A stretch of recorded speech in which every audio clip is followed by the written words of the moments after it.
Like, dude cannot focus to save his life. So he's worse than I am.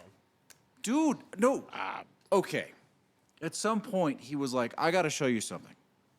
Okay. 3.5 hours later, I don't know, call it 12.5 introductions. Fucking who knows what's going on. We finally get to the thing that he wants to show me. He doesn't have the patience to explain it. So I go over, and I start trying to figure it out. It's a piece of fucking computer software down in one of the outlets. I'm punching around on this thing for 30 seconds. I look up and he's fucking gone. He's a golden retriever with a squirrel. Squirrel. Dude, I don't think he has, it's bad. Are we going? Yes. Now are we going? Now we're going. All right. Yes. Welcome. Let's see how I sound. Oh, I like that. Do you That's like it? nice. Does that sound Sound better? good. That's Yeah? just lovely. Yeah. Wait. Hang on. Now let me put this little professional bit on here, okay? Because now that you sound professional.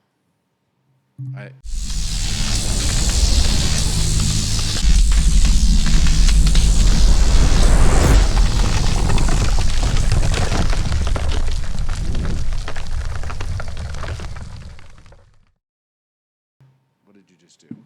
You, sir, have been faded in professionally as well. Oh, and I wrapped the cord. Hey, see, look at that. Nice. Hey, welcome. This is the Daily Torch. We're doing stuff. So seriously though, I was gonna do the barrel proof stuff, Yeah. but so I picked up the Heaven Hill bottled and bond because we haven't seen it in this market ever. Right. So I picked it up, I don't know, a couple weeks ago. Finally opened it a couple days ago and just thought it was fantastic. Okay. Also picked up from Total Wine not the Jack Daniel's single barrel proof, Okay. but the Jack Daniel's single barrel select that they picked. Oh. What's that? Why is his camera doing that? I don't know. That's what I was.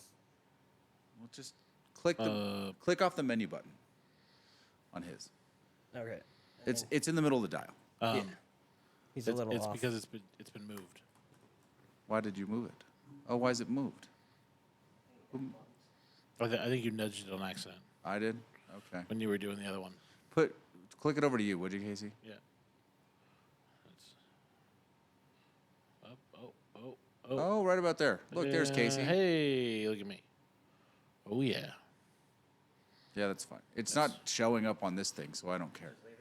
Yeah, who cares? Yeah. You don't see get it. to monitor Casey, Kevin. That's how that's going to work.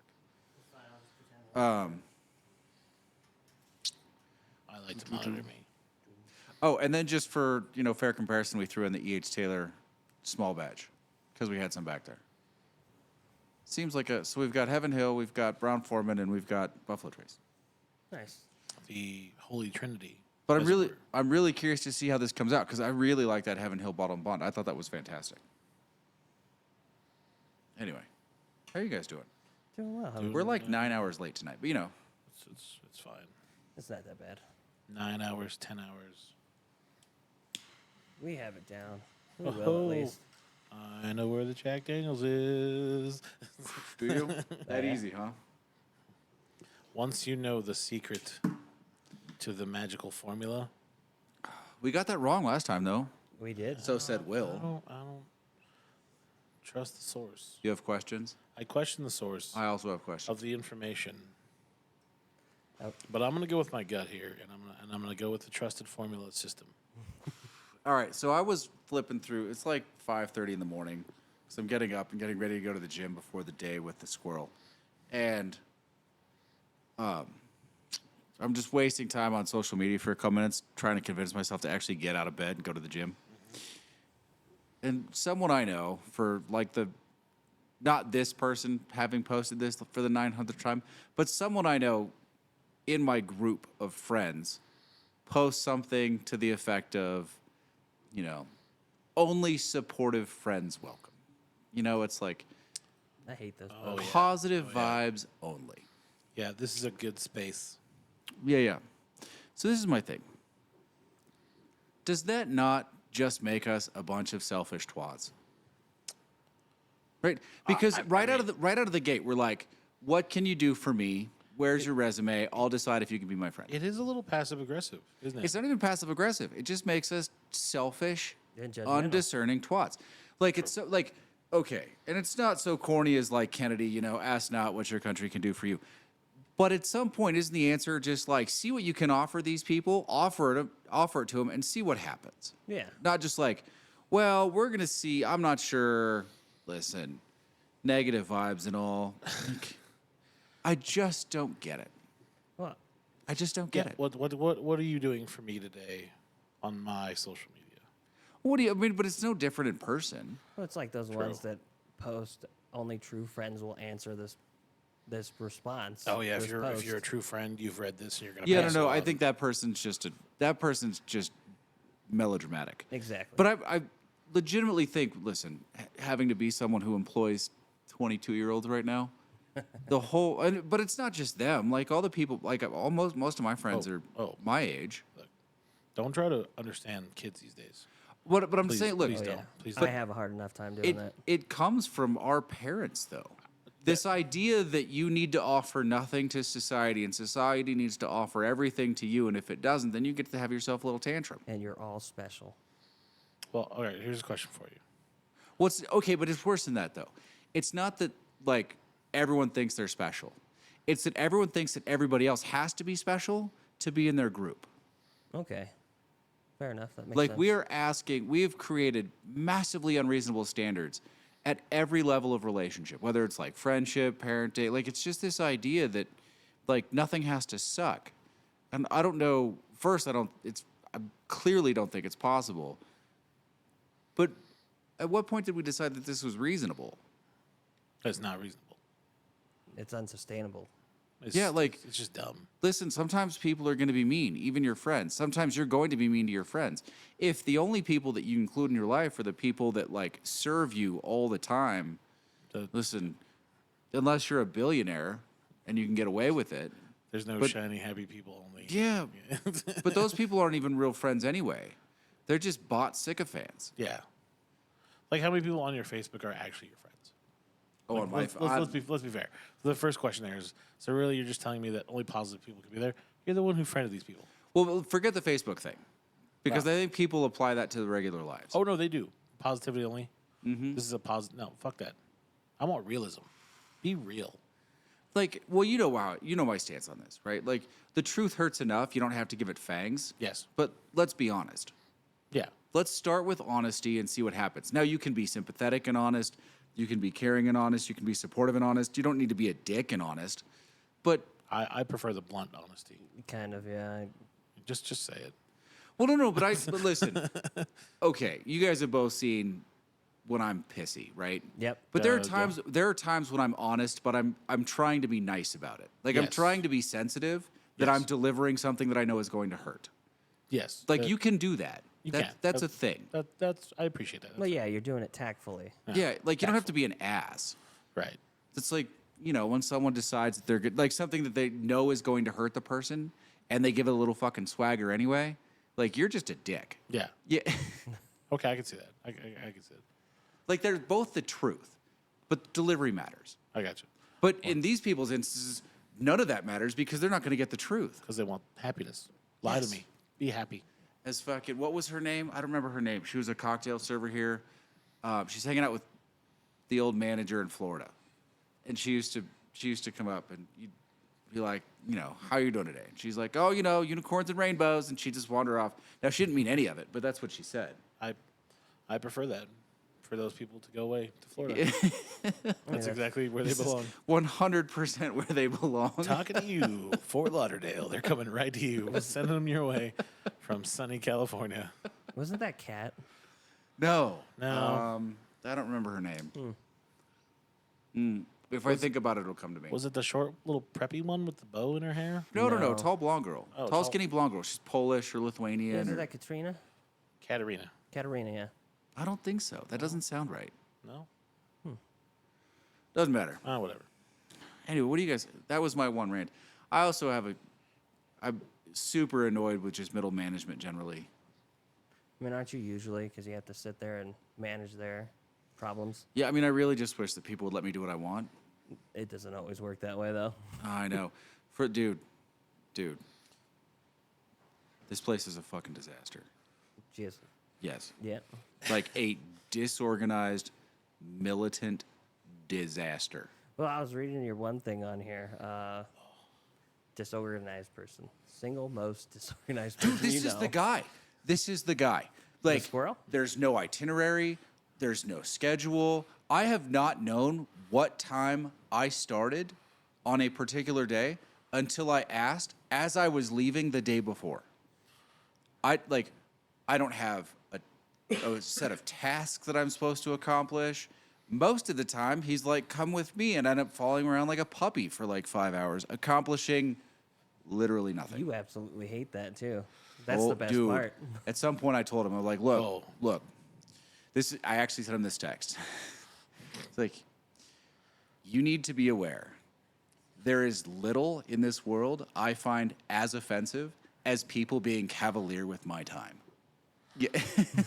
These are facts.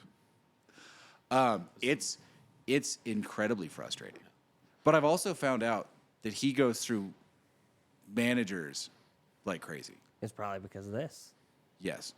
Well, so here's my problem with this. He really is a nice guy, right? And he's married to the idea of doing right by the company. He's not bad. So he's got an executive director title. Right. He probably deserves it through effort and through loyalty for that company. I don't doubt that. I think he was probably one of the most exceptional frontline managers they've ever had. But he has no idea how to manage managers. Yeah, so he should Absolutely none whatsoever. He does his job by working 18 hours a day, 7 days a week. And the untrained managers, rather than figuring out how to train them, he just goes and does their job for them and has them just stand in the corner while he's doing it. And you hate that. Oh, dude. Because you know what you can do, you know what you have to do, and Well, generally you and get it done. he works in cliches. He's like, the aces and places and, set people up for success. And, we're looking for stars. I'm losing my fucking mind. Because literally building culture in a business is what I do.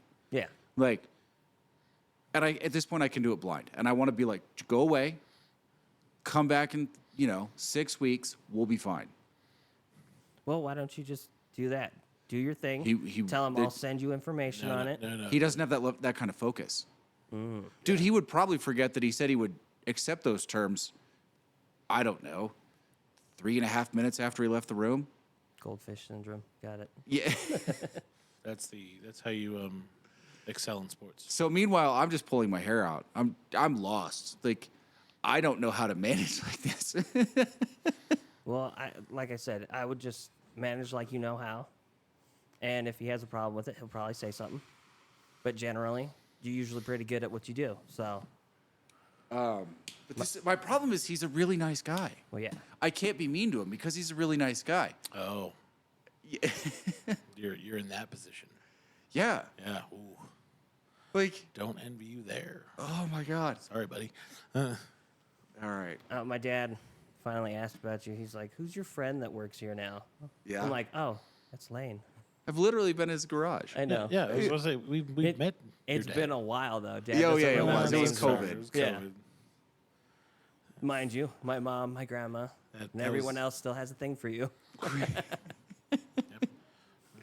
Oh my God, the security manager. This is how unattentive the director is. We're standing in front of the nightclub, and on top of their SRT team, most of the security managers are carrying, Okay, yeah. including this girl that most of the time works the club. And she hides it pretty well. It's hidden behind her radio under a jacket. Like, she wears a suit jacket. That's pretty and it's behind her radio, which I question the efficacy of that draw, but that's a whole separate issue. So I look at my boss at some point, and I'm like, hey, what do you think she's carrying? And he's like, she's not carrying. 100% she's carrying. And he's like, there's no way. So he walks over to the VP, and he's like, hey, is she carrying? And he goes, yeah. How long's that been happening? And he's like, I don't know, a couple years. He's like, are you serious? And I never noticed. And he looks over at me, and he's like, how did you know? I'm like, Because I pay attention to who has the guns.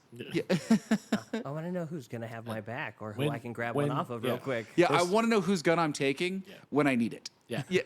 I don't need to bring my gun. I'm just gonna use yours. Yeah. If shit goes down, just know I'm taking your gun. Don't worry, I got the best shot here, and I know it. Yeah. I could hit a golf ball from 300 yards. Oh God, no. Oh, God, yeah. no. No, you're not there yet. With a pistol, no. That's Three- a brutal shot. 300 yards? Come on, man. That is a brutal shot, but I mean, That's how far he eats breakfast from his enemies. right next door. About 300 yards away. Yeah, you got to do the whole monologue. You kind of have Are you to. gonna do the whole Tom Cruise doing the whole monologue? Well, that's all. Isn't it? Remember, he eats breakfast 300 yards away. Oh my God. All right. I just like that that's ad libbed. Oh yeah, right. Anyway. So I was doing the same thing you were doing, going through Facebook and all that, social media. I Okay. came across NASA. Apparently, they just held their first meeting on UFOs, the study of UFOs. Oh yeah. That was Wednesday, the 31st. So haven't you read the Project Blue Book? No, not yet. It's the declassified Air Force files Well, from the last 50 years about all of the strange, documented things. well, the funny part is NASA saying there's no aliens still. Well, yeah. They're still like, well, it's not. None of this is confirmed. We can't say that there is aliens at this point. Still working on it. You know what A is. You know what A. Don't play that sniffy sniff game over there. I know what you're doing. A smells smooth. He was like, oh, what is that? What's an A? You know what there. You know it's there. He knows now for sure. See, we'll see. Oh, Don't rush to conclusions here, okay. dude. That trailer for the Grand Tour you sent me looks amazing. Did you watch the Expendables 4 trailer? No, there is one. I sent sent it you. in the I group sent it to you. text. It's in the group text. Yeah, I was following around a squirrel. Well, that means you had a whole 2 minutes to not do anything. No, right. I didn't. Yes, you did, because he would have disappeared for 5. You had 2 to watch it, and then you had 2 more minutes to go find the squirrel. Did you find the squirrel, or did he find you again? Have you thought about a curly cord leash? Right? Like the kid leash. Yeah. Get back here. Hold on. Perhaps Little monkey this backpack? might work. Oh my God. No, the Grand Tour looks sensational. That's not the last one, right? No, We've got another 3, 2 or 3.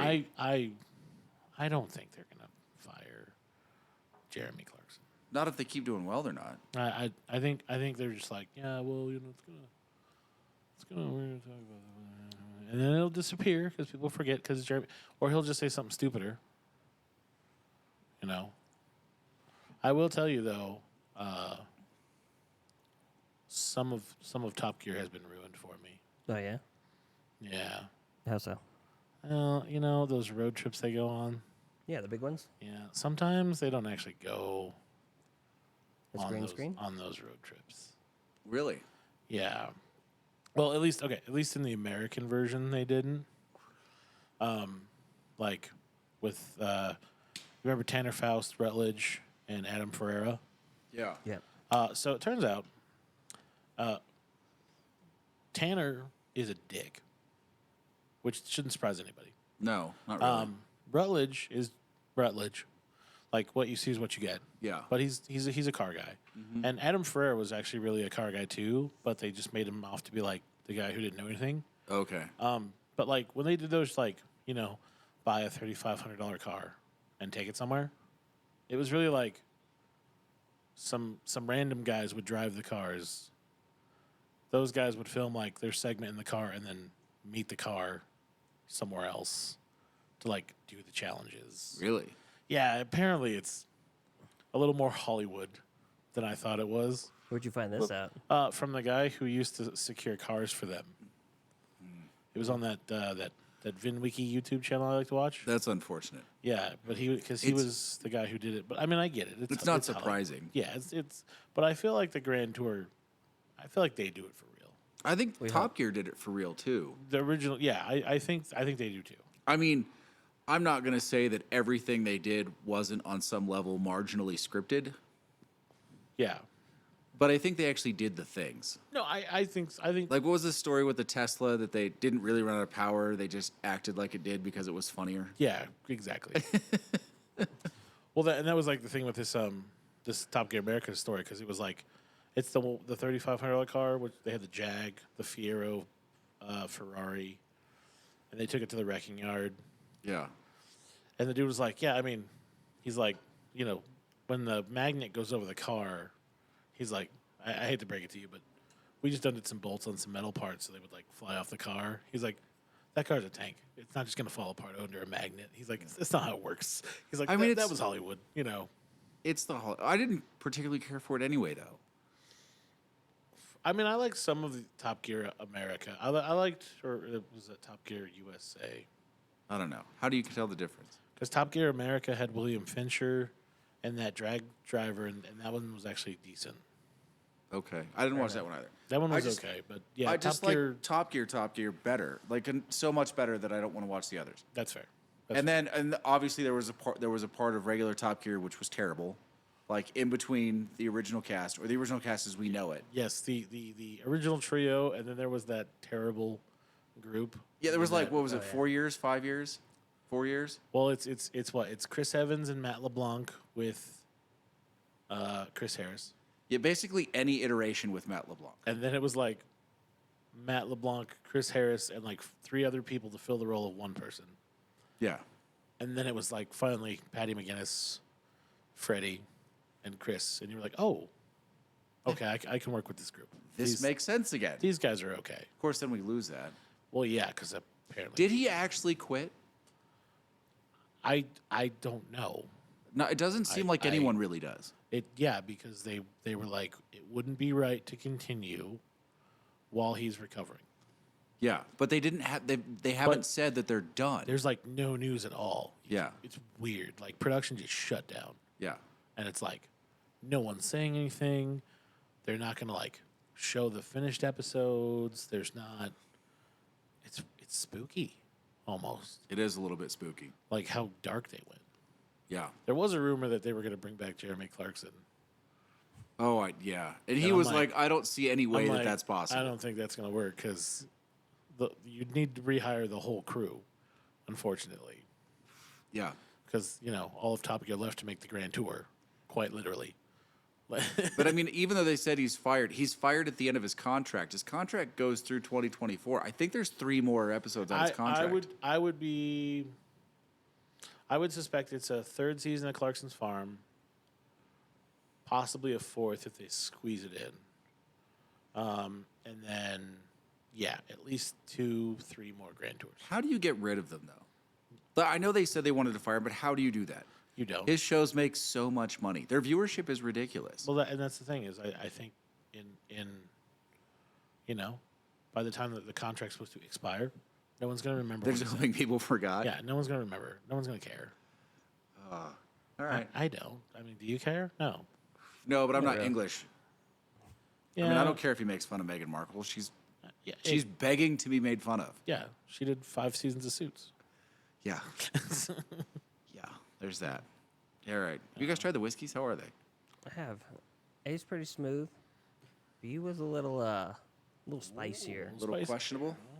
Yeah. C, Tell you right now. I don't know. I didn't taste much out of it. Really? It's smooth as well. But I didn't taste much. But that's probably because I started. I had B before that, like Oh yeah. That's right Jeremy before it. I get a little bit more in C than I do in A. A little bit more. I don't know, something different. I don't know. See, my problem is I like the nose on A. Because Yeah, see the nose on A is better than the nose on C, the Yeah. nose on A is a delicious baked concoction. but I think C tastes better. Oh. C's got some A little bit of pep to it, a little, well, I would say like maybe some spices in a there. little pep in its step, and I don't know about B. Are you drinking it on camera? I'm about to There we try go. C's. We forced him to put it on him when he drinks because his facial expressions are incredible. Yep. Oh. Oh. Perfect. Oh. All right. C definitely tastes better than A, for sure. But it's hot, apparently. But it's got a little something to it. It hits the back of the throat pretty hard. It's not hot. It's warm. I can kind of feel it. Okay. So it's a warming sensation. I mean, that's a good sensation. Yeah, if it was cold outside. I don't know. What else you guys got going on? I'm done talking for a minute. That's fair. That's fair. You've had a long day. Sounds Yeah, like I it. have. Mine's supposed to be long tomorrow. I have a outside detail to do with the kids. Ooh. Yeah, it should be fun. I got to take 4 of them to go set up for this art project Okay. at the CVI hall. What kind of art? Like an actual art project? Yeah, to my knowledge, like it's an art show or something. It's like Not 100% sure on it. Hey, have you taken that camera out at all? I have tried it Yeah. recently. I'm trying to figure it out still. I was thinking about YouTube in the 610 and seeing what happens. Okay. But it took me a minute to figure out how to change it from black and white to portrait to all that good stuff. Oh, yeah. Because I think I'm in monochrome is what it's called. You are probably in monochrome. I shot Yeah. monochrome very often. I actually like the way monochrome looks. I noticed with one of the lenses, it's showing like double. So when I point at, like I was taking a picture of my wife, there was like her main, and then there was a little bit of a double on it. Really? Is there a lens? Is there a filter on the front? no, that's just his wife's soul floating. No, on that one, no. the lens I was using, no. On the other one, there was a lens, and it was really dark, and I'm like, I can't see shit. And then I figured out it comes off. I mean, if that's the case, then then one of the pieces of glass has been knocked out of place internally or something. Yeah, Probably. and that on that lens, I don't know what lens it is, but I'd have to look at it again yeah. Okay. and then let you know from there. Well, that's unfortunate. I was tinkering around with it though, seeing how it worked. Took a minute to charge the batteries because I didn't charge them as soon as you gave it to me. Yeah, that'll happen. Casey, what about you? What's going on in your world? Nothing really. Okay. I'm healing. A lot less pain. Are you feeling better? Are you walking better? Well, I don't walk like a cowboy, so it's definitely, feels better. Boy, Oh my god. you're not Remember that walking like 80s that song? bear. Am I the only one? Which one? That one? I wanna be a cowboy. Remember that song? I can't believe you just did that on radio or on whatever this is. Is that the one by I don't. Kid Rock? No, that's the good one. That one's from the '90s. No, there's one in the '80s, and it's like, it's seriously like I think it's I want to be a cowboy, and it's It could like be. his name is Ted, and they're like, Ted, oh Ted, fighting for justice. I can honestly say I've never heard whatever that is. I I don't think I've really- heard it either, and I listen to country. It's not a country song. It's an '80s song. The '80s is different. The 80s is. Like, what's that song about going to Bangkok? I don't. I'm just waiting. I feel like the '80s is really prolific, and I shouldn't be the one that knows this because it wasn't even when I was born. I mean, Lane was around, but he I was, was just a burger. around. Yeah, the '80s should be like your music. Well, I that's was the thing. mostly listening to hair metal in the 80s. That's fair. Oh, yeah. I was pretty young. That's fair. in but your still. quiet riot face. Poison, Twisted Sister. No. It was like Guns N' Roses and Bon Jovi and Led Zeppelin. What? Zeppelin's before Led the 80s. Zeppelin, bro. What? Come on. What, you don't like Led Zeppelin? I like Led Zeppelin, but they're from the '70s. Yeah, they kind of Si- they 60s they even. swinged over to the 80s a little bit too. No, they did not, sir. Oh yeah, they The did. '80s, Early 80s. '80s is distinctive. I mean, maybe if you're counting their very first, final tour. Yeah. The last tour again. Yeah. No. At that point, it was just the last tour. The last tour, yeah, okay. Last Yeah. tour again was late 80s, early 90s. Yeah. Yeah. It had to be. Had to be. But I know I'm not crazy. Yeah. I'm- It's a song. I swear it. It is. It's I swear. it's a song. It really is. Listen, you know how to look it up. I done seen it. Yeah, I know, but I can't play it on here because there's copywriting. I was hoping you guys knew what I was talking about. Why do you have $20 in your book? That was a tip from Monday, and Oh. I forgot all about it. And it Hey. popped up. I'm like, hey, Look at that. Hey. money. Well, I did learn something What did you learn? All right. Like, you know how you call the police, like the 50, Yeah. or like the one time, the blue coat, Billy Goat? Never heard that. You never heard that one? Or Never the heard one that time. one. Yeah. You never heard of one time? Yeah, never heard. 50. What do you call them? Cops. Yeah, annoying. The police. Well, you know, like slang, like slang. I think I probably would just say 5-0. The 50, right? Yeah. Easy.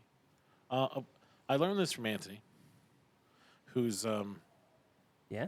well, he's being Anthony, so that means he's being a hound dog with girls who are in their 20s.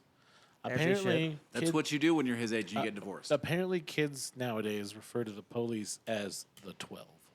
Why? We can't figure it out. I'd probably have to ask my kids, That's but it's just like that's just what they refer to cops as the 12. 12. And I have no idea because it makes no logical sense. Like 50 makes sense, right? The one time that makes sense. Hey, what number is this? 16? 16 All right. and a half. No, 16 and 3/4. 16 3/4 sounds good. All right, I've got my bottom. Now I just need to figure out my top two. The bottom. That's tough. I mean, it's not really because I think it's A is the bottom. For you? You think so? Look, I like the smell. I like the aroma. Okay. It's the taste. No, I think it's B for me. Really?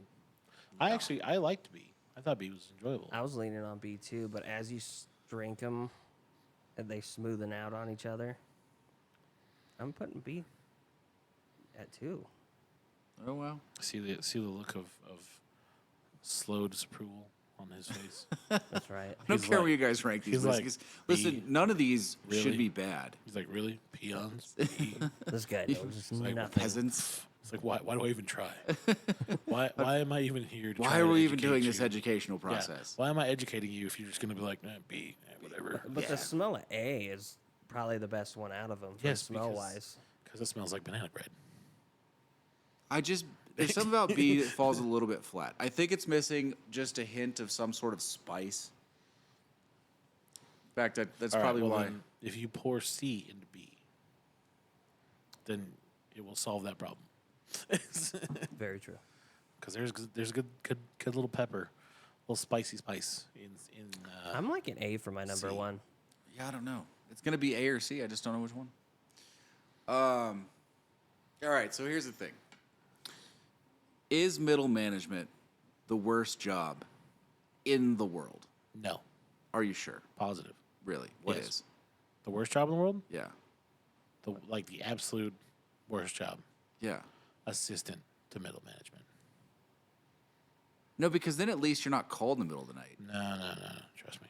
But also, isn't that just middle management? I mean, I guess it is, but I don't know. Look, let me put it another way. I like middle management because you're not technically responsible for things. Let me put it another way. For me personally, the worst thing I've ever had to do in my career is managing people for someone else. That's called babysitting. Well, that's what middle management is. That's what I'm doing. I got you. Because otherwise, it's just management. Yeah, okay, I guess, yeah. So middle management is basically managing managers for your boss. Here's my problem. Every frontline employee, probably in every business ever, thinks they should be doing strategy, right? Which is a top-level function. And every executive team in the world still thinks that they should be developing tactics, which is they're clearly not connected enough to business to do it anymore. Strategy at the top, tactics at the bottom. That's how it works, right? Because the bottom understands the market and the minutia and understands in context how to apply specific tactics to make them the most effective. Right. Top level strategies are like, we need to achieve faster turn times at our tables, right? Or in lieu of faster turn times, we need to increase dollars per cover because we need to increase top line revenue by X, right? Okay. Or we need to manage costs in this area because of Y. but they just blend. And middles management's stuck in the middle, right? Because they're trying to explain the strategy that the bottom wants to the top and the tactics that the top wants to the bottom, and neither should be doing either of those things. So you're saying the bottom should be coming up with the tactics, and the top Well, should the have bottom, strategy? the bottom managers, the frontline managers, Oh, okay. should be developing tactics. That's because they're at the Like front line. people who have some operational relationship to the market, Gotcha. and The people in the know. executives just don't. Well, the people that have to the people that understand. All right, so say a company, a restaurant company, has decided that they're going to try and hire better chefs, right? Yes. To execute higher dollar menus, and they're using this to increase gross revenue, Okay. right? But so you start this as a company-wide initiative, and this is your plan. But they don't know which restaurants have hired these chefs or not. They don't know which markets these chefs are available in or not. So they develop this menu, which may or may not be executable by each restaurant, because they're like, oh, we're going to pay an extra $10K. Well, that $10K in one market might not even get you a better chef. That $10K in another market might be wasted because better chefs aren't available, right? So they don't know that. But shouldn't you have a chef before you have a menu? Well, yeah, but that's not how corporate restaurants work. Oh. They have a corporate chef who says, we're going to do these things. This is our cost goal. This is our menu goal. This is our price goal. Like a Landry's or something. Yeah. Oh, okay. But if you have, you have to leave some room for variability at the frontline level, because they're the only ones that are going to know how to vary it. The executives won't. Right. But the more you corporatize something, the more all that minutia just gets passed down, and those people are just expected to execute the tactics that are passed down from the top, whether or not they're going to work in that place. I got you. I mean, corporate jobs suck. Yeah. Listen. Well, if we're being fair, Agreed. you know. Yep. I mean, Well, most jobs are corporate on some level. What you're talking about is large corporate jobs. Yeah, okay, yeah. Where you are thousands of miles from where the decision was made. Yes. Yeah. Yes. No, agreed. Where Those are where terrible they jobs. have no idea what's going on. Yeah. Like in this town. Where I feel like unless you live in this town or you have lived in this town, you have no idea what is going on. Well, any town for that matter. I mean, you can kind of look at demographics, but they're managing by spreadsheet. I feel like there's one town that you could not have to worry about. Vegas San Diego and Vegas. and Vegas. Yeah. Well, Vegas just does whatever. Yeah, Vegas doesn't. Yeah. Listen, No- charge whatever you want, serve the best thing you can, you're good to go. Done. Nothing else matters. Most of the time, they're doing it off the cuff, anyways. I'm just saying, when you get these middled, job responsibilities, the people in the middle who are asked to manage this just end up in this giant mess. They look at one side and they're like, you don't know what you're doing. They look at the other side, you don't know what you're doing. And you're in the middle trying to explain to both sides why. Yes. Everybody in this room. Yeah. Look, everyone look to your left. Now everyone look to the right. 100% of you. are pissing me the fuck off. I can't tell you how many times I've wanted to use that in a meeting. Because it works. And it's R.I.P. Lance Reddick, but that is the most genius thing that man has ever said in his life. Was that meme will live on. Very true. I'll say that in any meeting. all right. Oh, I think I'm going ACB. Oh, ACB? ACB. I think that's the plan. A little Akadeka there for I was ya. thinking the same thing. I had to try CMB again, though. We never said what cigars we were smoking, guys. I'm smoking a Padron 1926 Maduro. That is, Motherfucker. that's an amazing cigar. Yes, it is. Once he says what he's smoking, what you're smoking, totally irrelevant. Exactly. What are you smoking, Casey? It doesn't matter. It's not that. Exactly. Mine could just be, whatever. Although I Nope, I lied. I'm going CAB. Cab. I did order the knuckle sandwich. Really? Yes. Yeah. Only because it comes in a nice, beautifully orange Habano Nicaraguan wrapper. And I had to try it. Okay. So be it. What about the meat lovers that he just posted about? I don't know about that one. Who? Saka for Dunbarton. Oh no, this isn't Dunbarton. This is the No, I know, but what about that meat lover? He's like, this is the most sought after, exclusive, no one can have it but me and my best friend cigar ever created. I bet I can get it in 2 months. You know, basically Steve Saka language. Yeah, I can probably get it in 2 months. I don't like the label. Why did you make that label the label of your most exclusive cigar? Because it's his. Yeah, it's fair. If you made your own cigar, you can make whatever label you want to put on there too. Very true. But I don't want to make my own cigar Why not? That might be fun. because I don't know how to blend tobacco. Not yet. We could go take a class. All right, let's do it. We can Oh, private label sure. some cigars. Listen, we could go to AJ Fernandez and just pick off the menu. I want number 56 in this size. Yes. Road trip to the AJ Fernandez Cigar Factory. I'll call Christian. And be like, I almost, at Total Wine, I almost bought the Alec Bradley 5-pack, variety 5-pack they had. Only because I want to try the Kintsugi. oh, yeah, I saw that box. Did you? That does look pretty good. You want to bring in a box of them? I can see what the box is. Okay. Kansuki? It's like a Yeah. blue. It's like a bluish label, right? Yeah. I saw that label. The I- others in I there was- I've tried. I was just wanted curious that about- one cigar. I was curious about that one too. I saw it. I was like, And I was like, $45. I don't need to spend $45 for one cigar. Because the others I've had, they're decent, but, you know. yeah, I mean they're good, but you know, are they that good? No, they're not Padron 1926 good. Yeah, exactly. I like the 64 You guys never said we were smoking. because Casey went on a rant. because it doesn't matter. But if it makes you feel better, I'm just smoking underground.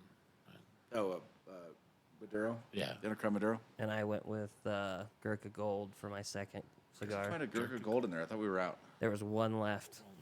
Now we're out. Are we bringing in Gurkhas for the summer?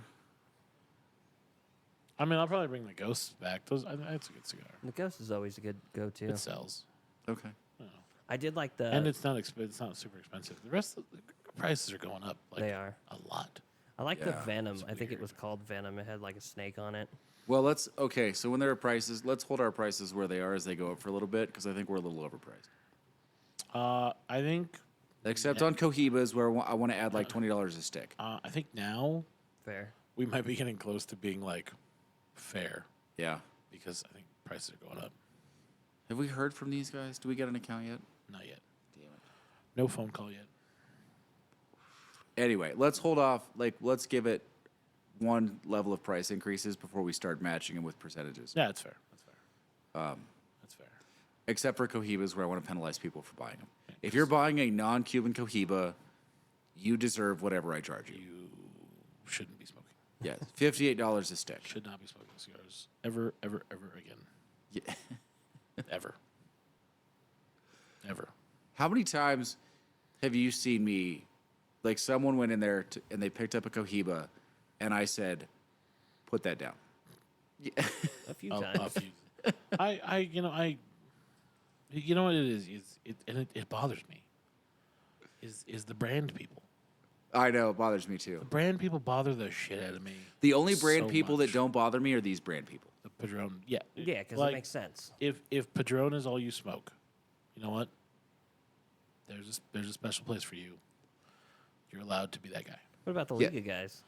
But if you walk in and there's no generic Romeo and Julieta and you're disappointed by that, Oh, that happens all the time. there's a very nice place in hell for Listen, you. I will tell you what brand people bother me the most, but I don't think I have to tell you.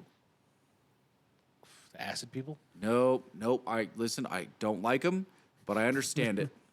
the Macanudo people. No, but you're getting really close. Ooh, Monte Cristo. Even blander than that. Ooh. Wow. Arturo Fuente? Davidoff. Oh, I don't speak that name. You guys don't carry that? That's the cigar that shall not be named. Davidoff. The people, like, how you can be No, arrogant the about a cigar that smug- tastes like cardboard? Yeah. Look here, we'll say it right here, right now. Davidoff tastes like cardboard. Okay, And not even good you're cardboard. paying $50 for what is essentially very thinly sliced cardboard and sawdust Yeah. wrapped in a leaf. Talking to you, Schmody. Oh, Jason. Listen, I feel like sawdust would still be better. And I swear, their Nicaraguan cigars are bitter. Bitter. Because they pick them early. Yeah, it's because they don't know how to blend them either. Well, not too, but they pick them early. Yeah. Nicaraguan.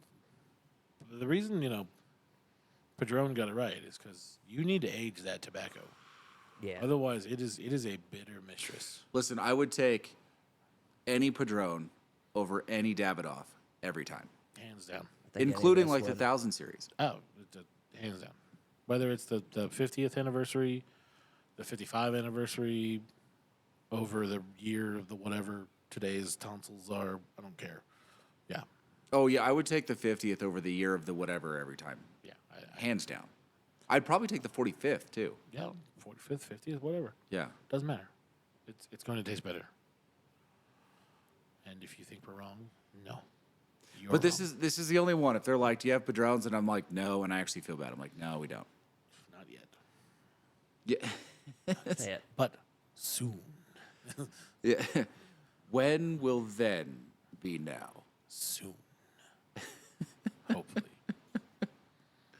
I still can't believe Will's never seen Spaceballs. I know. It's been a while since I've seen it. But Yeah, I've but, at but least you've seen seen it a couple of times. But you've Listen, at least seen it. I haven't seen it in probably a decade, and I could probably still quote through 90% of the movie. Really? You haven't seen it that long? It's been probably about a decade. Man, I watch it at least once a year. Do you? I have to. Do you watch it after you watch that ski movie? What's your annual ski movie? My annual ski movie is Extreme Ops, even though you don't ski. even though I don't ski. Yes. Well, that and what's the other one? Ski School. Or no, Out Cold.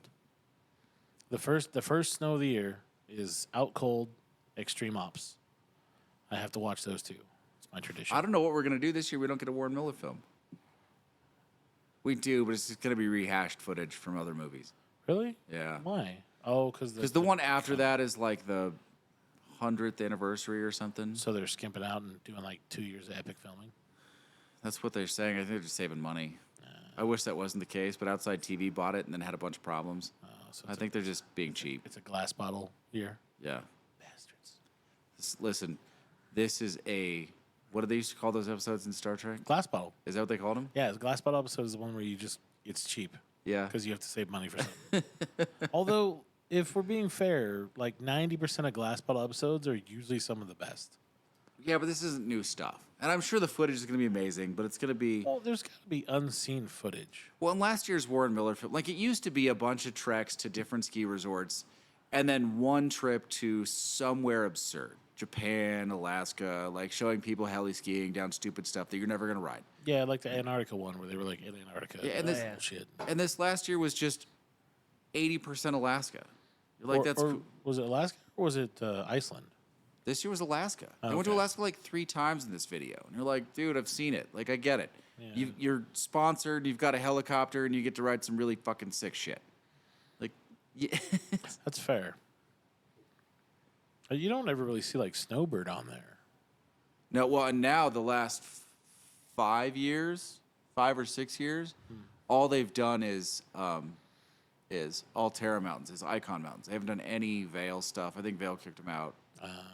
So it's really limited anyway. And I mean, as much as Vale is terrible at what they do, So what you're saying their is, mountains are pretty, like their mountains independent of the operator are good mountains. so Warren Miller needs to do like an underground Vale movie where they just like mob Vale Mountains without telling anybody. That's exactly what they should do this year. That would be cool. Like,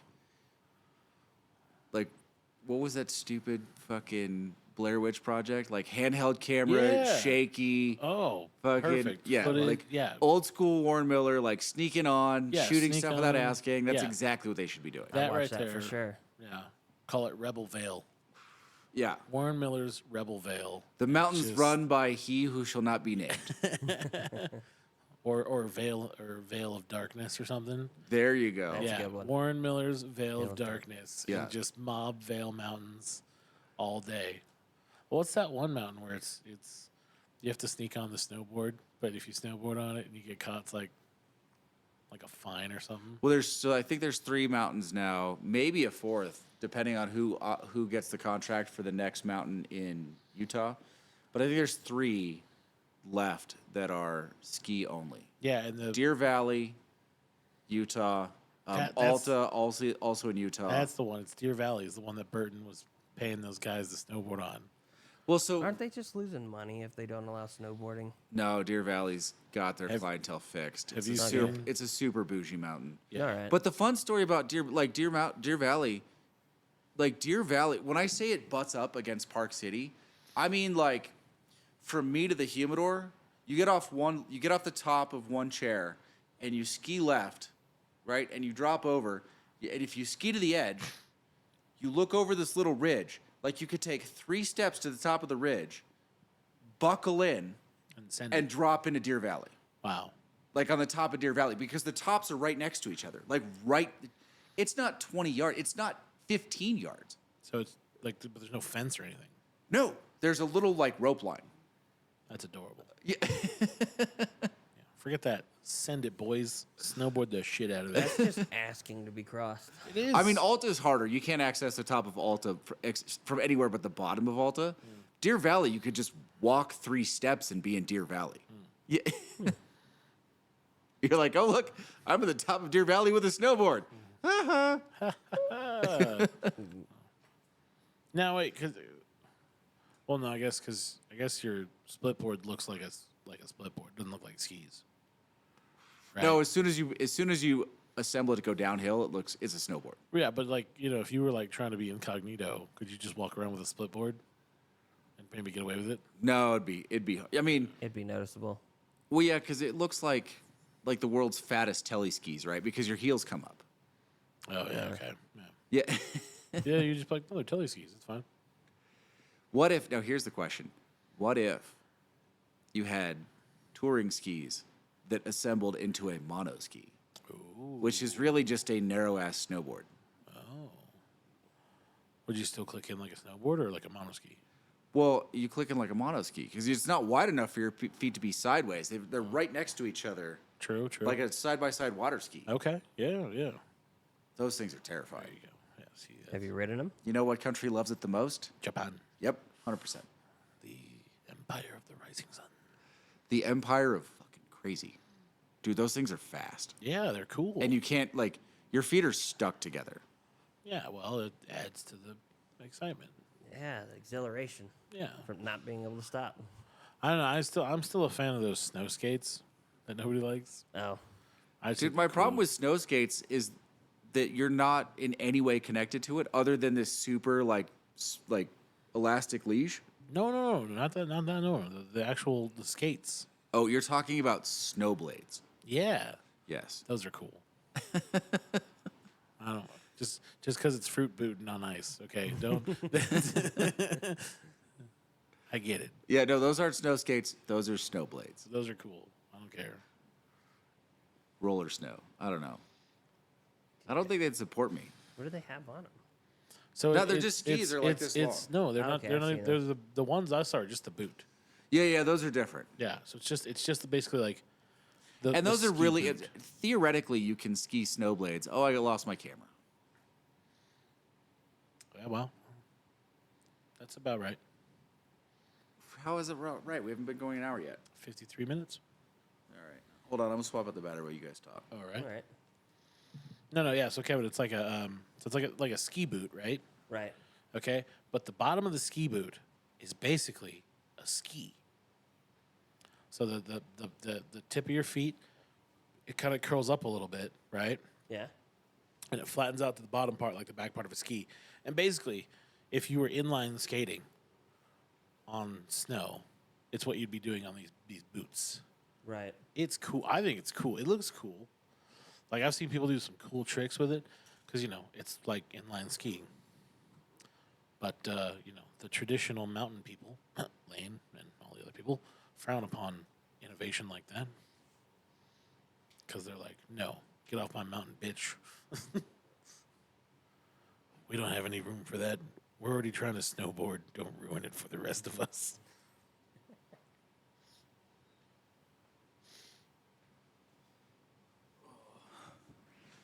All right, do we have a camera?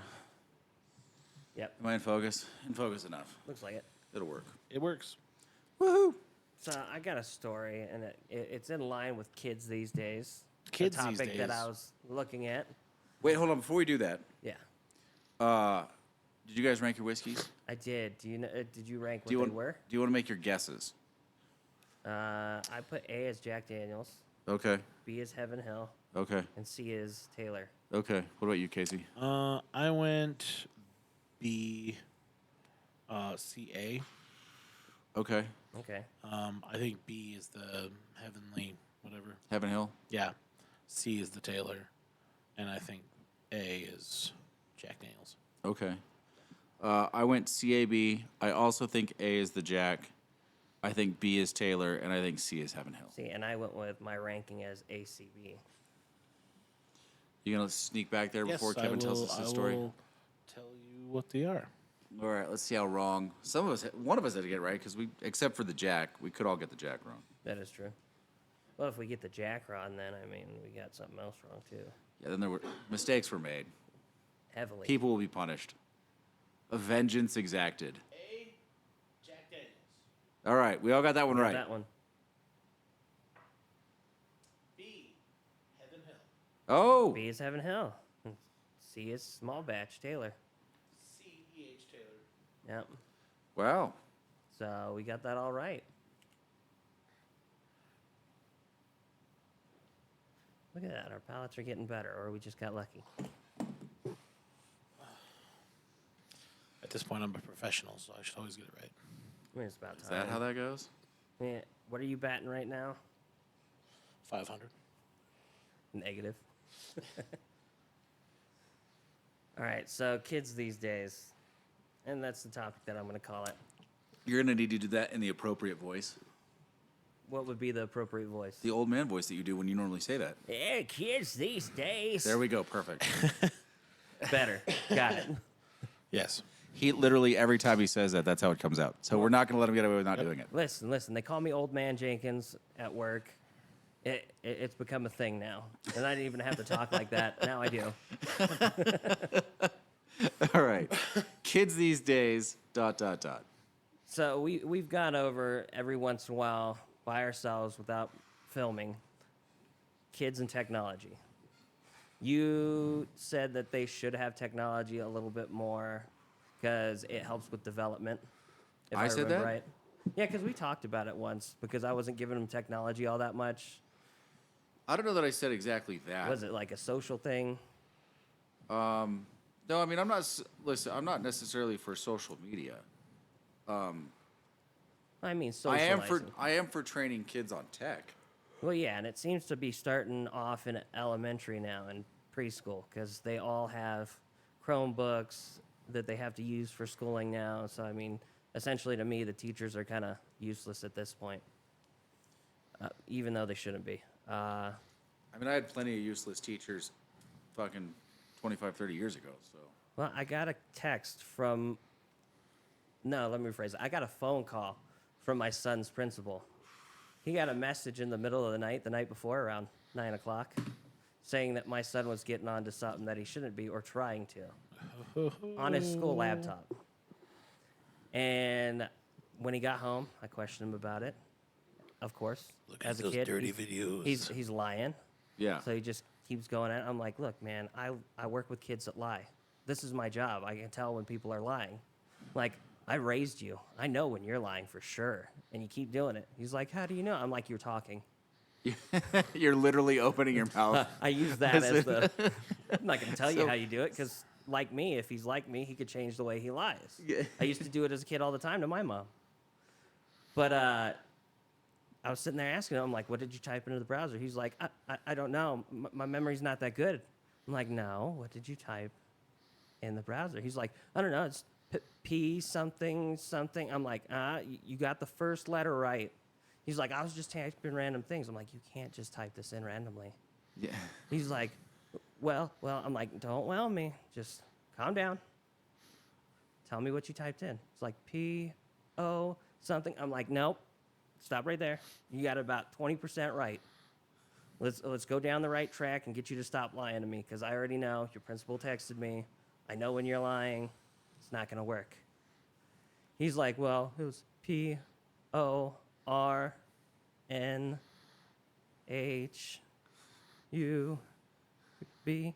And I'm like, all right, where'd you learn that from? He's like, From you, I Dad. randomly typed it in, Dad. I'm like, that's not how this works. And he's like, my friend Jax told me to do it. He said it was a cool website. I love I'm the like, fluttering voice. I'm like, well, Yeah, was he fluttering like this? yeah, he was, because his heart was racing, because I was like right there in his face. I wasn't angry. And you I didn't stayed record calm. this? Like, I should have. oh man. But at the same time, it's one of those things. I wasn't thinking about it because I'm trying to parent. And parenting is kind of hard these days with electronics and technology out there and friends telling friends, oh, check this out. It's a cool website. And I'm like, you didn't think your friend was trying to get you in trouble? He's like, no. I'm like, why not? He's like, because he's my friend. I'm like, but he told you to go on something that you figured wasn't good, right? He's like, no. I'm like, don't lie. He's like, yeah. I'm like, why were you looking it up? He's like, he said it was a cool website, so I wanted to see what it was. I'm like, well, that's an adult website, and you can't be looking that up on your school computer. Right? This would have been my biggest problem. So I would have a bigger problem than a child looking up porn. Well, it was on his school laptop. This which is is my hard. like we're like, look. Right. Really, We you're- need to have a serious discussion about not getting caught. Yeah, really, you're more disappointed that he's stupid enough to do it on his school I computer. am. That's the worst part. Is I'm upset that he got you really caught. just like the conversation should be like, first of all, people are monitoring that, bro. Do it on your tablet. Yeah, okay? like here's what we need to teach you about technology. Exactly. It's called the incognito tab. Yeah. That's the thing. Everything's taught. Everything is on technology now. So you give them any sort of technology, they're gonna find something, regardless. Whether you have a parental lock or not, they're gonna come up with Oh my- something. Dude, we have at the new property, which I won't mention, if you put the email app on your phone, you have to log into their monitoring software. And I'm like, well, that's not going to happen. I just want to answer my email on my phone. Right? Like, too bad. Yep. And the director's like, no, that's not going to work. Here's what you do instead. He goes, you just log into it on your web browser and then save that icon. Check the box that says keep me logged in and save that icon to your phone screen. Yes. Yeah. Does it work that way though? Yeah, because then it's Well, it's a web page. It's not actually the app. Fair enough. Yeah, that's. I mean, they can still log, like, they can still manage your activity. Like, what are you doing in the app? But I don't think they can, at that point, they can track your phone. no, That they we know can't. of. Well, It's just your email because you're just opening your email through their website, which is hilarious. But That's a good workaround. like we were talking about the kids, and it's a parental control. But we also have talked about parenting. It's not something that gets done anymore because it's all online, or parents are trying to be the friends, which is well, what it's I've even, noticed. it's even biggest thing. harder than that. Like, now teachers in a lot of jurisdictions think they can actually be the parent. Like, they start to do things that are, in my opinion, the purview of the parents. Like, I guess in this respect, I'm sort of conservative, and that certain things should be taught at home and certain things should be taught at school. Correct. And school shouldn't get to dictate those things that are taught at home. Like, they don't have any rights over that. Yeah. Like, teach my kid, well, I don't have a kid, but if I had a kid, teach them history, teach them calculus. Teach them the things that you're supposed to learn. Like, if in you want to school. teach them about a moral center, first, you're probably going to fail. Yeah. You're going to do it outside of context of the familial unit, which still matters to some degree. Right. Because those are the people that are going to be there in emergency and crisis. Yeah. Right? Like, that kid goes to jail, you're going to diss a fucking peer as a teacher. Yeah. That kid goes to jail, the parent has liabilities. Yeah, they have to be there for them. They go check in on them. They're the ones that care. They're the ones that have to. Well, they have legal responsibilities to take care of them in those situations. Yeah. Until they're 18. So, what are they doing? Right? But parents are fighting this battle on top of all the other battles. It's just, I don't know how they're doing it. That's challenging. It is, as a parent and as somebody that has to sit there and understand what they're teaching in schools. Like I brought up the fact that they're doing sex education now in 3rd grade. Yeah. It used to be 5th grade. Well, listen, some of those teachers, look, there are some teachers that work really hard to be good at what they do. Yes, And there's a lot of teachers that don't. Like, they're just not talented. correct.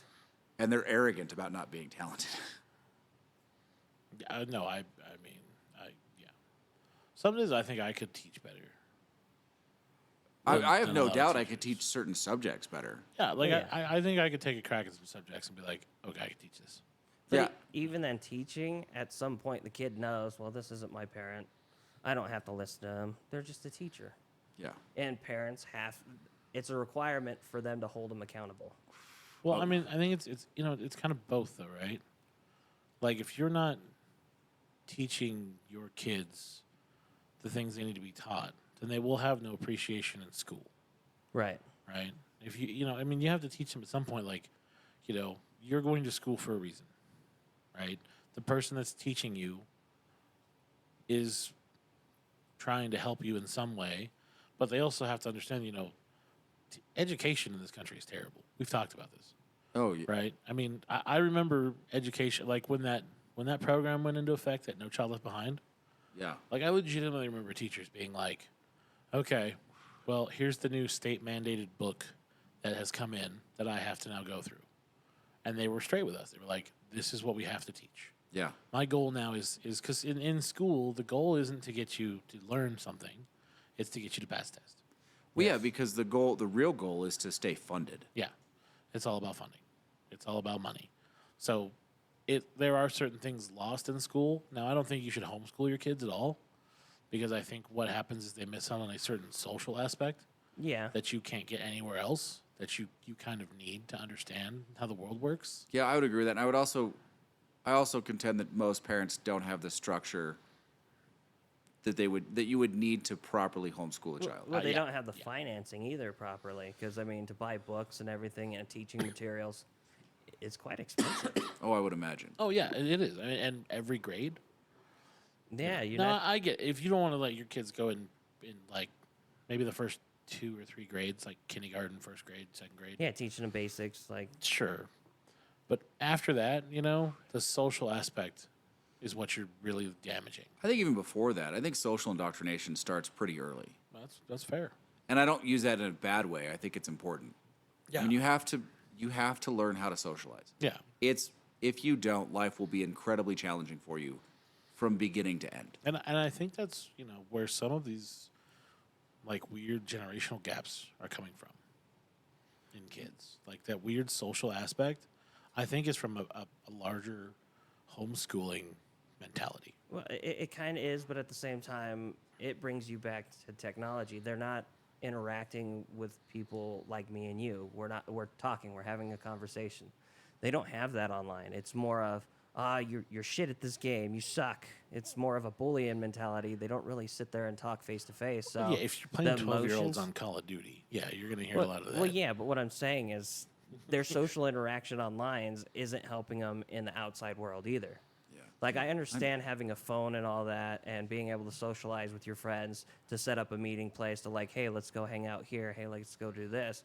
But it's still in person at that point. But now when it you have- graduates to being all online, yeah, that's a problem. Yeah. Because that's But where we're at. Even in school, look, I think the most important thing that school teaches is how to have intelligent conversations about different topics, right? Like Right.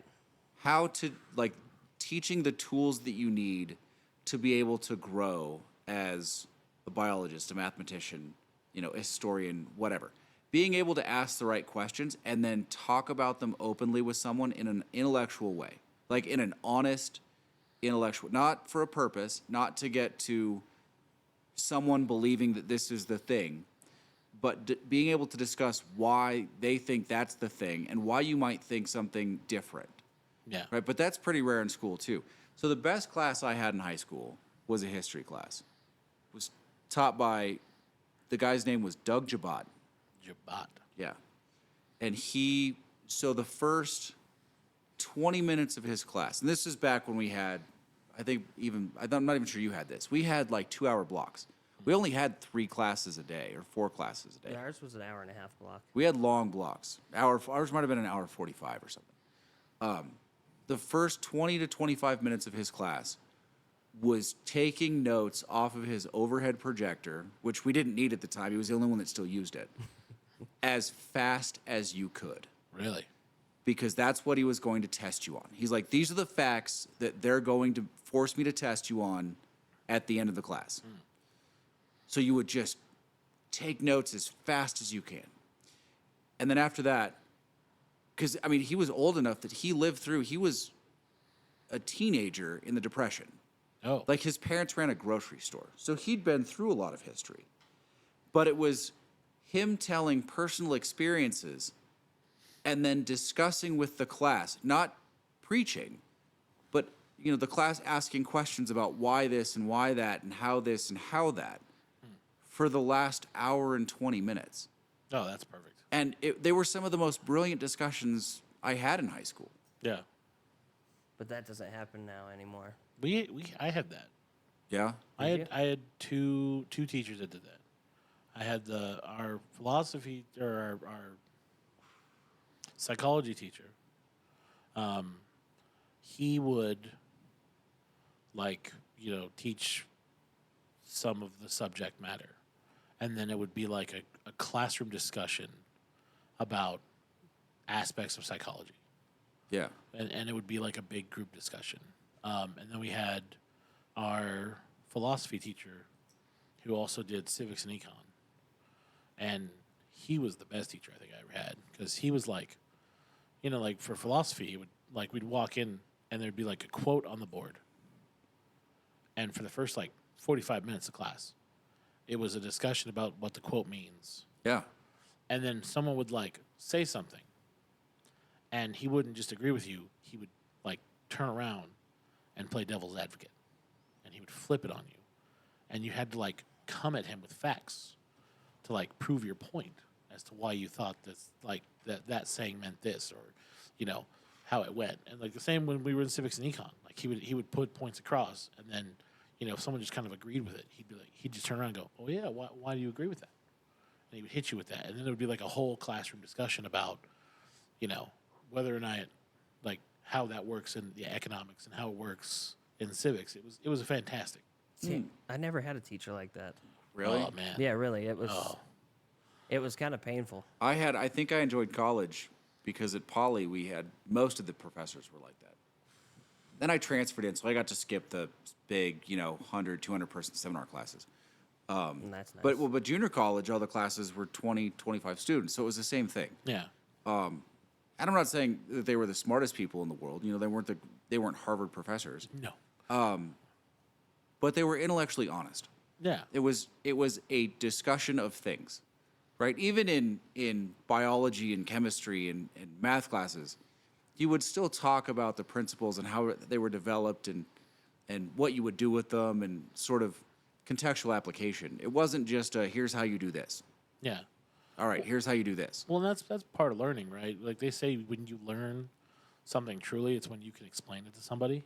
Right. So it's nice to be in a big group setting where you can explain something to someone else, and they go, "Oh, I get that," and the teacher's like, "That's exactly right," and you're like, "Oh, now I get it," and I've helped somebody else understand it.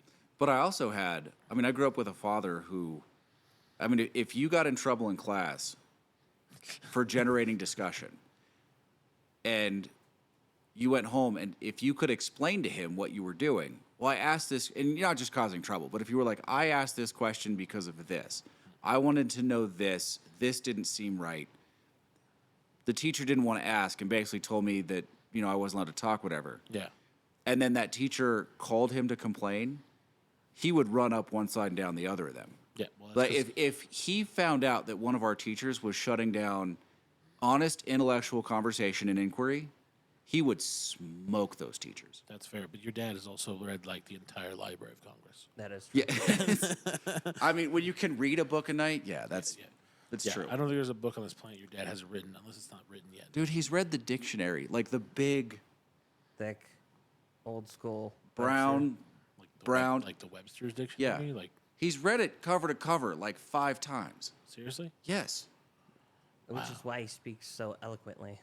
Yes, he is particularly eloquent. It's hard to have a Fair. conversation with your dad because I always feel Intimidated. slightly What's funny? retarded. You know what's funny is that he doesn't yeah, he won't he's- punish inaccuracy. Yeah. Yeah. He's He like might correct it, but he's going to do it really nicely. And he'll teach it. the Yeah. nicest guy. Yeah. Like you have to work really hard to get my dad pissed. I don't. So actually he picture doesn't your get dad- pissed as easy as you do. I don't picture your dad angry. I don't think I've ever. I've seen it a handful of times. It's not common. Wow. He is very even keeled. Now, is that that's fair. because you guys caused it or somebody else caused it, What do you mean? making him angry? Oh, I mean, it was always us. I mean, I was around when he smoked a couple of teachers, and he wasn't like yelling at them, but he was just walking rhetorical circles around them. Oh, that must have been fun. Yeah. Did That they must quit? be fun. They're like, I can't teach this. No, they did not quit. They were This still guy's there. kicking my ass. Yeah. I mean, he's one of those guys that could have done just about anything. I mean, I think today, right now, he could pick up a calc book and explain it. You probably could. There you go. What was your dad teaching? He did for a long time. Oh, did he? Yeah. In fact, when I took economics in high school, Yeah. the teacher in high school that was teaching economics was in my dad's economics class at the same time at the junior college, Wow. which was hilarious because I already knew the material. He was teaching. I'm like, this sounds really, really familiar. Yeah. Who's your teacher? And economics is one of the few topics where I will take what I know against what my dad knows. Oh, really? Yeah. Oh, it was a throwdown. Economics debate. Oh, he knows it. We should have your dad on the podcast and see how that goes. He doesn't like. He's happy to discuss most things with me. He doesn't say much when we're talking about business principles anymore. Well, I mean, So there's one category you finally won. Yes, there's one category in Jeopardy where I can win. Yeah, nice. Dude, he's the only person I've ever met that can answer top to bottom fucking 18th century American literature. Oh man, I hate that. I hate that subject when it comes up. I'm like, ah. Pff. Oh wait, no, there's two. Potent potables. I get them on potent potables Potent every time. potables. Yeah. what is potent potables? Alcohol. Okay, fair. I mean, you are the alcohol guy. And the best category in Celebrity Jeopardy. Oh yeah, yeah. I mean, eventually you'll be there in cigars Oh, probably. Yeah, I mean, there's wine probably. if you actually put. No. But Put yeah, yourself to in it. spirits, Yeah, no. it's been a profession for way too long at this Yeah. point. And your dad knows that. That's why he's like, I ain't arguing. That's funny. He actually called me for a scotch recommendation today. Oh yeah. Yeah, I was driving to work, and he's like, "Hey, one of my friends is looking for whatever," and she's like, "Here's the list that she's looking at." And I was like, "All right, well, that one and that one, and if you want a couple more, here's a couple more." I'm like, "Stay away from this one, this one, and this one." And then I explained to him how the basics of single malt scotch. Nice. See, your dad's still learning. I think that's the biggest thing is being able to learn still every day something new. And I mean, I try. I mean, you have to try, otherwise, Well, what's the point? I also build his workouts for him. Oh well, there's that too. Yeah, because Well, you're, yeah. you're a gym rat. Yeah, And you also learn from that NFL coach, right? yeah. Well, that. But I mean, have you seen his library? Coach It's like- Gorman. I mean, it's like 10 books. Like, Oh yeah, I've gone through a yeah, lot of you- strength you, and you have conditioning. a lot of books. strength and conditioning books. I got this anatomy book for weightlifting. It's a red cover, bulky guy on it. I forget what it's called. You should probably know what it looks You like. know what? Honestly, one of the best books out there still, if you're just looking for an encyclopedia of exercises, and some of them I don't recommend. Most of them you've got no problem with. Like, I don't recommend his workout structure anymore necessarily, but Arnold's big book of exercises, I was which, about to say, is it the Yeah. visualize the pumping of iron? and it's been recreated by either Men's Fitness or Muscle and Fitness. I don't know which one. I always get it's like, the book of 417 exercises or something. It's pretty much the same thing. There are many who imitate, but never who gets it right. Yeah, well, Arnold was a genetic freak, first of all. Second, like some of he could do things that other people can't do. Yeah. Like he could do lifts that like other people shouldn't attempt. No. He had joints that were, I don't know, inhuman. I mean, you watch those old videos of him in the gym, like giving instruction to people, and you're just like, that guy's scary. But now there's a handful of guys out there that are really good. Like there's a guy out there who's really good for just pure power. There's a guy out there who's really good for bodybuilding. There's a guy out there who's really good for supplementation. Yeah, some of those guys you sent me their YouTubes. Yeah, there's a guy out there who's really good for strength, for like conditioning, for like running faster and doing. Is my camera out again, Casey? Yeah. I wonder if it's overheating because that battery was brand new. Maybe it is getting a little hot. That could be what it is. It's warm in Because this it's that room. it's that sensor, right? That heat sensor goes off of it. Yeah, that's got to be what it is. Interesting. Got to get one of these little fans for it. We just got to pick up one of these guys for it. These Smaller sensor, different format. GH4s just work. Yeah, forever. And they're As long as you made have them amazing. set right. Yeah. Hey, we've got two perfectly good examples. Well, of and that's not a settings. function of the camera. The setting is a function of our video board. We Yeah. we cheaped out of the video board because I didn't want to spend $1,000. Fair enough. Which, it works. It works pretty good Works for what we need it for. Yeah. Yeah. Anyway, Look, once we hit our 1,000 subscribers, then you guys can comment all you want. And whatever we like, we'll get ourselves a new soundboard. Yes, yeah. That was good. I like that. Yeah. but no, I think education. The biggest flaw with education is that we're just not intellectually honest anymore. It's everyone teaching for a purpose rather than everyone teaching for exploration, right? Because there's only so much fact you have to teach, and the rest is just discussion about how it came to be and what you do with it next and what the alternatives are. Yeah, and I mean, for you, Kevin, realistically, the hardest part for you is finding a challenge for your kids. Your kids need to be challenged, and they're not. Very true. My And kid, we had to put him in a higher that's math why they class. are the way they are, is because they're just, they're bored. They're not challenged, and they don't understand why it's important. And that's not Well, necessarily. but that's true. But that's true because we teach to the result, right? Yeah, and that's not your fault. It's just how civilization is right now. But we teach to efficacy. Like, this is the thing that always killed me about what they told my brother in Army intelligence. Like, you guys are the smartest lazy people we could find. Yeah. Like Exactly. that an I engineer. understand the principle, but it bugs the crap out of me, right? Because I've found over the years the best way to manage is by rewarding effort. Yes. Rewarding effort, rewarding service, and analyzing both success and failure the same. Because you need to analyze both for growth. And if you reward effort and they learn to put in effort regardless of success or failure, they will grow. Right? But at some level, I was talking to someone today about I had a job interview for a different job. And the guy calls me. And we were talking about it. We were talking about service. And we're like, who makes it, who doesn't, how you find that guy. It's like, look, at the very core of this, if at some point you don't recognize an intrinsic value in service itself, not because of what it gives you, not because of the tips, not because of how you feel afterwards, but just a value in serving other people, if you can't recognize that single principle, at some point you will expire in the service business. Yeah. I don't care if it's retail, food, cigars, alcohol, like whiskey, wine, I don't care what it is. If you can't find a value personally for just serving others independent of the reward, eventually you will be miserable in those jobs. Yep. 100%. Yeah. But the other side of that is there is real value. Once you learn to find an intrinsic value in serving people, there's real value in it. It's actually quite freeing.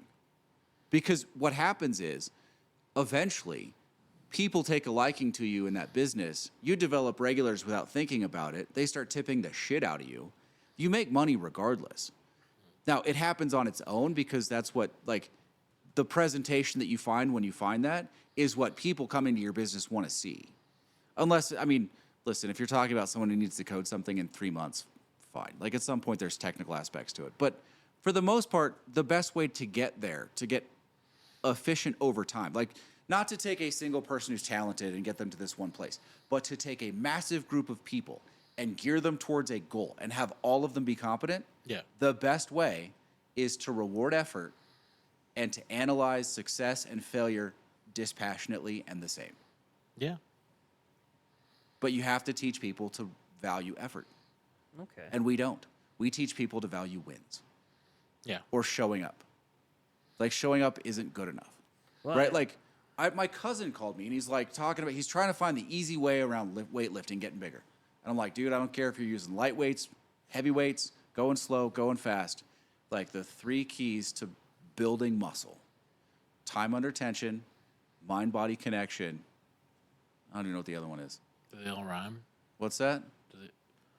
They were kind of rhyming there for a minute. Like, Yeah, probably. Do they all rhyme together? But, like, regardless if it's slow weight, like slow, fast, light, heavy, You gotta. The thing is, if you can't feel that muscle working through the entire lift, you're not doing your job. If you can't feel the effort through the entire lift, you're not doing your job. It's not going to work. So there has to be effort in it, and you have to concentrate on that group. Well, this is what Arnold was so good at. Arnold could build muscle without weights. And everyone can. Arnold was just really good at it. You get like Arnold, there are videos of him doing a curl with no weight, and you can see his bicep through the entire motion of the curl trying to explode out of his arm. If you don't think that muscle contraction hurts without weight, you're crazy. Wow. Yeah. That's spooky. Yeah. But that's years and years of But concentrating yeah, I mean that's and that's building that continuous muscle continuous work, right? and That's understanding what you're how saying. the structure works. Well, yeah, but it's also valuing the effort. It's Yeah. not trying to cheapen the experience. Because for better or for worse, especially when you're lifting weights, the value of the experience, like you can directly feel in pain. Right. Yes. Yeah. Anyway. Well, that's because that's how you know it's working. Yeah, and they say value the process. What they really mean is consciously effort the entire process. I think that's what they mean when they say value the process. Oh, Because if you do be that, aware of the process. yeah, if you understand, like if you were conscious through the entire thing and efforted at every step, right? When you get to the back end, you'll have an intricate knowledge of how you got there. Makes sense. Which will have build your muscle at that point. Right. Or anything. Yeah, that you do. anything that you're And doing. anything that you're applying it to, yeah. Yeah, like if you've got one part of your thing that you're really good at, say it's coding, right? You have to work really hard at one step, and then you've got like 4 steps. You're like, oh, I know this. And then you get this other step, and you're like, oh, this is hard. I got to work on this a little bit, right? Maybe you know those steps. Maybe you don't. Maybe those steps worked for a different project. They don't work for this. But when you get to the back end and it doesn't work, it's going to be all that much harder to figure out what you did in the middle that was wrong. Right. And I would almost guarantee that what you did wrong was in the middle where you thought you could breeze through it. Yes. Because that's usually where it is. Yeah. What do they say? Smooth is fast, fast is smooth. Oh, slow is smooth, smooth is fast. Yeah, Yeah. that one. But that's sort of a misnomer, right? Because slow, a lot of people take slow as effortless. Right. And it's not. It's just slow. Yeah. Being conscious of what you're I doing. mean, you can work to be slow or you can work to be fast. Or you cannot work and probably accomplish very little. Regardless of the speed that it takes to get you to the end where nothing really happened. It's- This is true. anyway, you guys got anything else you want to talk about? Well, I wrote down a couple of topics, but I don't know if they're that interesting. What do you got? Well, I got that Chinese-U.S. battleship almost colliding together. Oh, we talked about that we last talked time. about Did that you? on Sunday. Yeah, yeah, we came. Yeah. I am fairly certain that somewhere, like all of this is because China realizes somewhere in the Biden administration, they are discussing recognizing Taiwan as an independent country. Fair. Because, I mean, like a month before that, they were saying that there was a J-16 fighter that flew directly in front of the U.S. Air Force at reconnaissance. That's just deleted footage from Top Gun Maverick. Yeah, probably. Or apparently Top Gun Maverick 3. Apparently they're making a third Top Gun. And there was a thing that I saw for climate change on the world wheat supply is at risk. And there's a shock due to the climate change. Oh, it is. But good news. Oh. Not the Dacia Sandero. Oh, disappointing news then. They have developed what they think, it's going to take a while to test it out, what they think is a tropical wheat. A wheat that can be Oh. grown in tropical climates. Yes. Which would Yet- actually yet make... another genetically modified piece of wheat. Yeah, yeah. Even more. Woo. Dude, winter wheat was a big deal. Look, I understand and appreciate that. Okay, but we're getting to that point.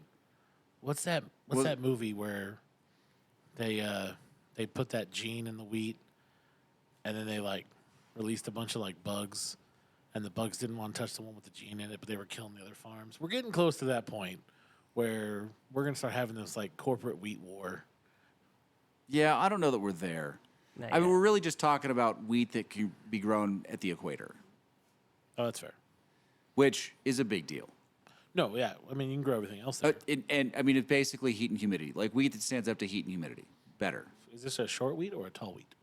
I don't know. know? I think winter wheat was only dwarf wheat because it needed to stand up to frost, Oh, okay. and it was tumbling. You're right. So you can't grow it in the winter. That's why dwarf wheat and winter wheat are the same thing. Yeah. Who was that? Morton Borlaug?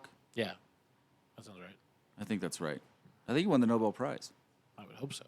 He's also, I'm Should. pretty sure, the reason that India can feed itself. Yeah. And soon now, whoever gets this one will probably get the next. Yeah. Barbados. Yay. Yeah. I mean, it is cool to be able to grow wheat now in tropical region. I wonder if it tastes different. Probably. I mean, all wheats taste a little bit different. You think it makes Even our wheats, we've got red wheat and regular wheat and winter wheat and a couple others. Emmer wheat. Emmer? I think it's emmer, Remember. which is an old, I think that's basically an ancient grain. Well, that they brought back. the real important question then, what's the best cake? I mean, I don't think you guys are like my answer. What's your answer? I like, well, okay. Come on, what is it? Go ahead. No one's gonna shoot you down for saying what the best cake is. What is it? I like German chocolate and carrot cake. Those are my two favorites. I like carrot cake, Carrot cake? Is and good? I like just plain vanilla cake. plain vanilla. like just regular Yes, like No, but the Like- icing's got to be good. like vanilla sponge cake, like just Like a like buttercream? regular.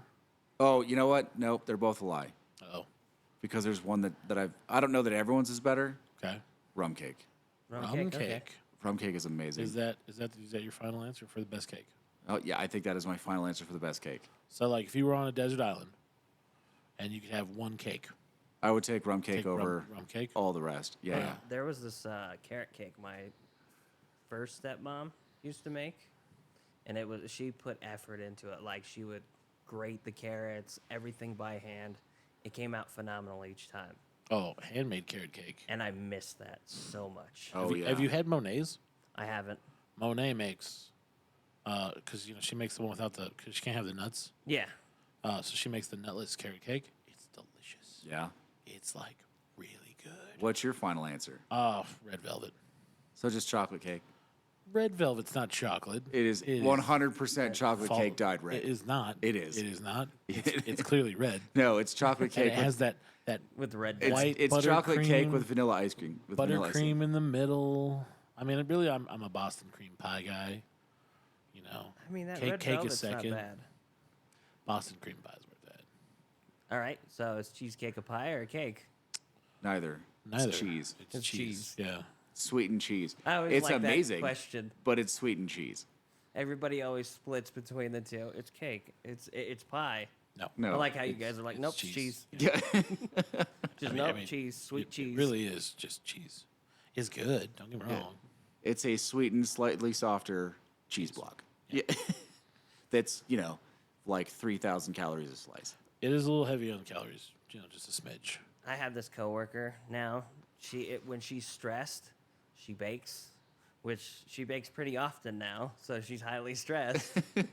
Oh, But she made this German cheesecake with a different. It wasn't with cream cheese. It was with some other sort of cheese. Okay. But it came out so good. Yeah. It was good. Be surprised, man. There's some really good. And she made some churro toffee. The churro toffee was Oh, I bet that was Awesome. fantastic. I miss one of my coworkers because she used to do single serve pineapple upside down cakes, okay.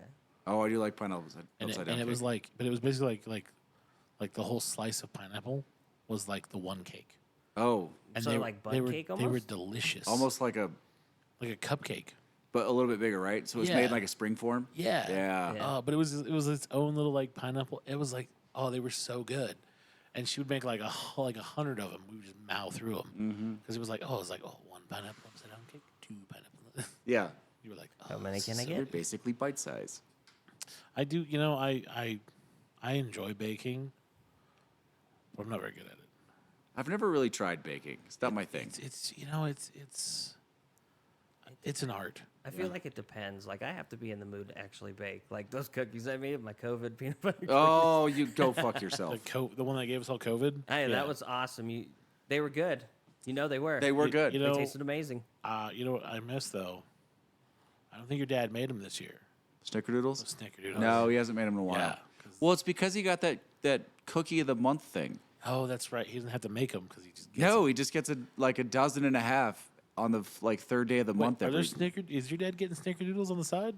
Every once in a while, he gets snickerdoodles in there. Oh. But they're Okay. not as good as Not his. very He often. knows They're it. not as good as his, though. No, the one cookie that comes out of that package that I really, really like the basic cookie, their peanut butter cookies are amazing, and those are hard to do. And they don't have COVID in them. Yeah, There's no COVID. No COVID in them. Oh, come on. They should have been cooked out. Hey, I enjoy that one I get from your dad. The campfire the cookie? campfire cookies. So Yeah. Oh, yeah. It's delicious. They make one with butterscotch chips. It's also really good. Ooh, that might be too rich. See, and I find out, like, when I'm sick, I like to bake more because I have nothing else better Yeah, to that's do. fine as long as you don't have COVID. Yeah. Listen. Blue cookies, COVID cookies. Blue come on. cookies would have been fine. Yeah, not COVID Hey, cookies. you guys survived? I don't want to hear it. Casey barely survived. Barely. Yeah, You barely. didn't even make it into the hospital. barely. I No. was fine. I coughed like 3 times, and was like, Huh.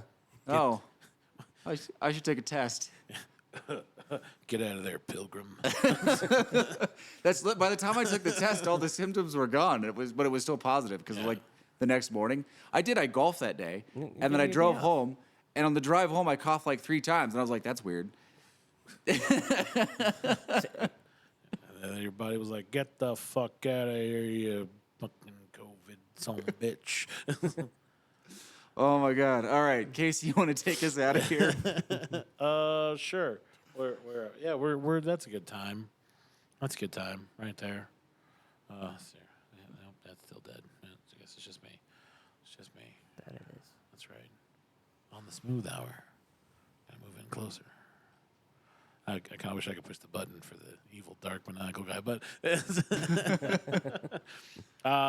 what's the ending again? Hold on. You don't have that down? Here, yet? you want me to, Casey? Just move your mouth a little bit. Okay. Yeah, he's Casey. I'm Lane. That's Kevin. We're at High Sierra Cigars.